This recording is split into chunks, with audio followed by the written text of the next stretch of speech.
Good afternoon, everyone. My name is Archita Kedia.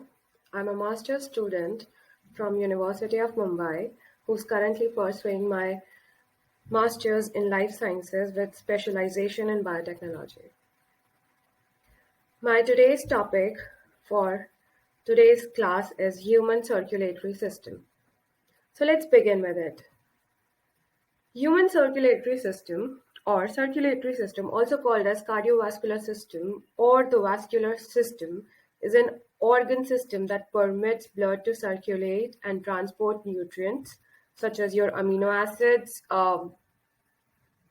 electrolytes, oxygen, carbon dioxide, hormones, and blood cells to and from the cells in the body to provide nourishment and help in fighting diseases, to stabilize temperature and pH and maintain hemostasis.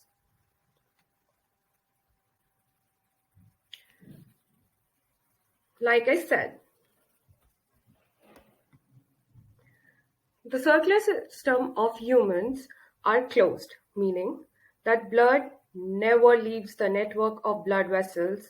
In contrast, oxygen and nutrients diffuse across the blood vessels layers and interstitial fluid which carries oxygen and nutrients to the target cells and carbon dioxide and waste in the opposite direction.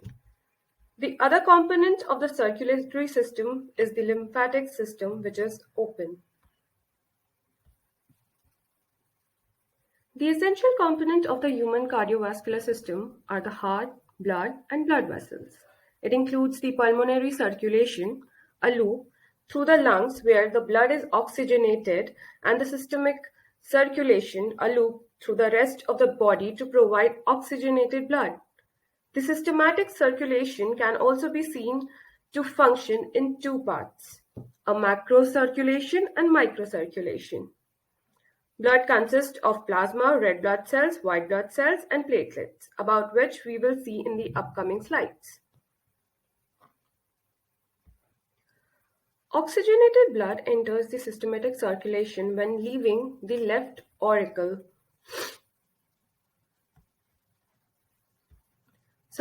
ventricle through the aortic semilunar valve.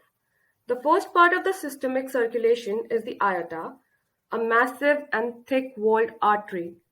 The aorta arches and give branches supplying the upper part of the body after passing through the aortic opening of the diaphragm at the level of thoracic 10 vertebrae. It enters the abdomen. Later, it descends down and supplies branches to abdomen, pelvis, perineum, and lower limbs. The walls of aorta are elastic. This elasticity helps to maintain the blood pressure throughout the body. Arteries branch into small passages called arterioles and then into capillaries. The capillaries merge to bring blood into the venous system. Capillaries merge into venules, which merge into veins. The venous system feeds into the two major veins, the superior vena cava, which mainly drains tissue above the heart, and the inferior vena cava, which mainly drains tissue above inferior vena cava, which is below the heart. The heart pumps oxygenated blood to the body and deoxygenated blood to the lungs. In human heart, there is one atrium and one ventricle for each circulation. And with both a systemic and pulmonary circulation, there are 4 chambers in total. That is left atrium, left ventricle, right auricle, and right ventricle. The right atrium is the upper chamber of the right side of the heart. The blood is returned to the right atrium, is deoxygenated, that is poor in oxygen, and passed into the right ventricle to be pumped through the pulmonary artery to the lungs of reoxygenation and removal of carbon dioxide. The left atrium receives newly oxygenated blood from the lungs as well as the pulmonary vein, which is passed into the strong left ventricle to be pumped through aorta to the different organs of the body.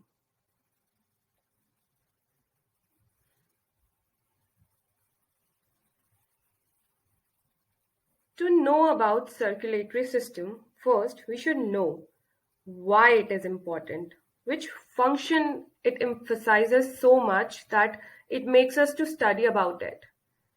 About 98.5% of the oxygen in a sample of arterial blood in a healthy human breathing air at sea level pressure is chemically combined with hemoglobin molecules. About 1.5 is physically dissolved in the other blood liquids and not connected to hemoglobin. The hemoglobin molecule is the primary transporter of the oxygen in mammals and many other species, and hence it makes the circulatory system to be very important because hemoglobin is transported throughout the body through blood, which runs into circulation. It also provides nutrients and hormones to muscle, tissue, and organs throughout your body. Another part of the circulatory system is to remove waste from the cells and organs so your body can dispose of it. I hope you liked the class and hope you have gained something about the circulatory system of the humans.